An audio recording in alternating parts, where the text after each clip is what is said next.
पवन सिंह, अंकुश राजा एक साथ। जी हां दोस्तों, आपका स्वागत है मेरे चैनल ऑसम भोजपुरी पर। वीडियो को पूरा देखिएगा। वीडियो पसंद आए तो वीडियो को लाइक और चैनल को सब्सक्राइब कीजिएगा। दोस्तों, इन दिनों अंकुश राजा अपनी एक फिल्म की शूटिंग जोरों शोरों से कर रहे हैं, जिस फिल्म का नाम द ग्रेट बिहारी वेडिंग है।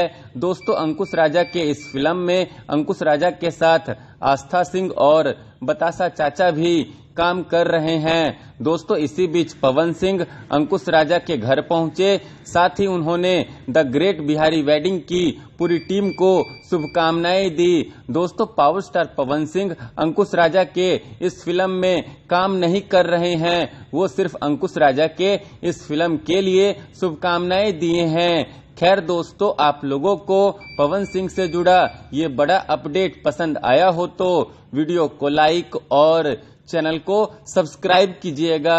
फिर मिलते हैं दोस्तों किसी नए वीडियो में।